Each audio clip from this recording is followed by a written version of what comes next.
ভিডিওটি অত্যন্ত interesting case. MD Anwar Hussain is about 65 years old. He has developed ear wheezing for last 3 years. 3 বছর ধরে তার কানের শোঁ শোঁ শব্দ and lost hear sound.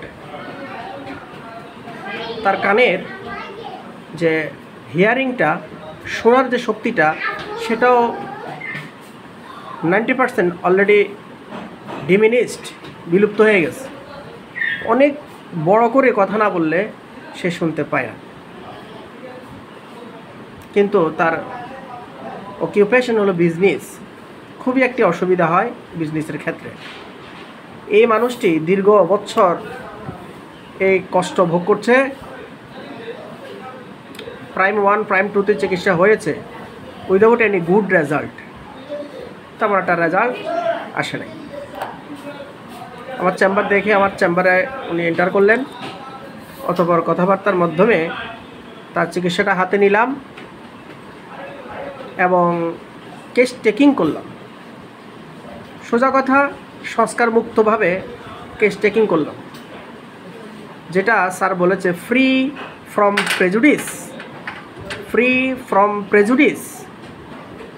সংস্কার মুক্ত থাকতে হবে। আন্তাজি অনুমান করে পালসিটিলা বা কোস্টিকাম বা ম্যাডোরিনাম এই ধরনের আন্তাজে কোনো কিছু নির্দিষ্ট করা একেবারে বাজে একটি অভ্যাস। সময় লেগেছে, প্রায় 1 ঘন্টার মতো সময় চলে গেছে, কিন্তু আপনার উদ্ধার করে ছেড়েছে। বাকি ওষুধটা প্রয়োগ করলেই, রোগীর উন্নতি হলেই হোমিওপ্যাথির রাজ মুকুটে আরেকটি সফলতার পলক যুক্ত হবে ইনশাল্লাহ। আপনারা তো আমার চ্যানেলটা দেখেন অলওয়েজ। আমি সাকসেসফুল কেসগুলো ডে আফটার ডে দিয়ে যাচ্ছি, রেকর্ডিং কেসগুলো ডে আফটার ডে দিয়ে যাচ্ছি। তারই ধারাবাহিকতায় আনোয়ার হোসাইনকে ভিডিও স্টেটমেন্ট এবং রেকর্ডিং নিচ্ছি। আমি ফলো আপ কেস আপনাদেরকে ইনশাল্লাহ দেখাবো।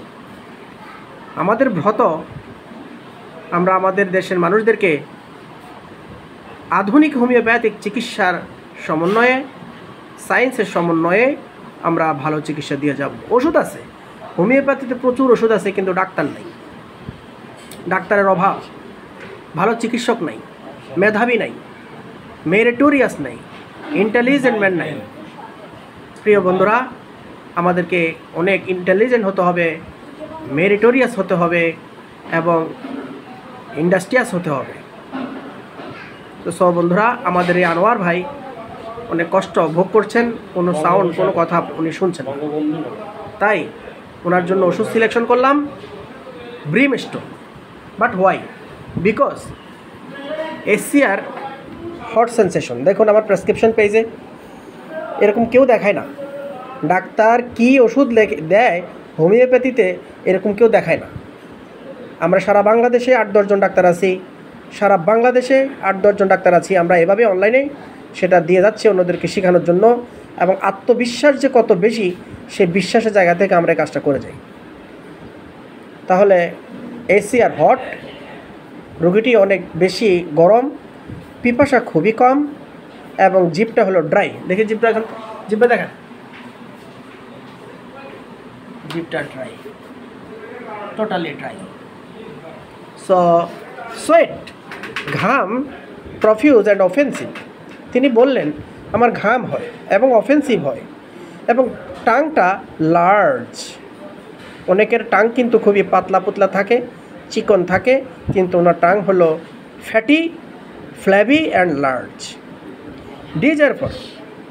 ডিজের পর উনি কী খেতে পছন্দ করে? সল্ট খেতে ভারী পছন্দ করে, পাঞ্জেন ফুড খেতে পছন্দ করে, ফিশ মিট খেতে পছন্দ করে এবং ওয়ার্ম ফুড খেতে পছন্দ করে। বাট পালসিটিলা কোল্ড ফুড খেতে পছন্দ করে, কিন্তু ওখানে কিন্তু ব্রিমস্টোনে ওয়ার্ম ফুড খেতে পছন্দ করে এই কথাটা নাই।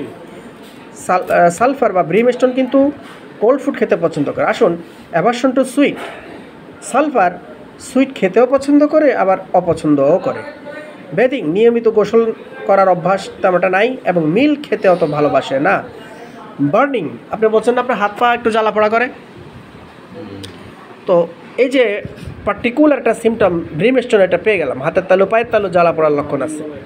অ্যাপিটাইট ইনক্রিজড নুন, অ্যাট নুন, দুপুরবেলা মধ্যাহ্নে প্রচণ্ড খিদা লাগে, খেতে না পারলে মাথা ঠিক থাকে না, খাইলেই তখন শান্তি। এটা দীর্ঘদিন থেকে তার এই লক্ষণটা, যেটা মিলে যায় ব্রিম স্টোনের সাথে। তো বন্ধুরা, আনক্লিনলিনেস আরেকটি মাইন্ড সিমটম, যে পরিচ্ছন্নতায় অত অ্যালার্ট নয়। তো all symptomology are covered by brimstone. I do like to prescribe for this patient brimstone.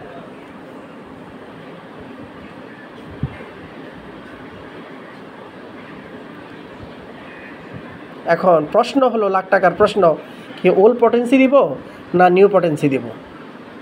এখানেই হোমিওপ্যাথি ডাক্তাররা বড় দ্বিধাদ্বন্দ্বে পড়ে, বিশাল একটা ঝামেলায় পড়ে, যে কি এই ধরনের রোগীদেরকে কি আমরা ওল্ড পটেন্সি দিয়ে সারাবো, দিলে বেশি কাজ করবে, না নিউ পটেন্সি দিলে বেশি কাজ করবে?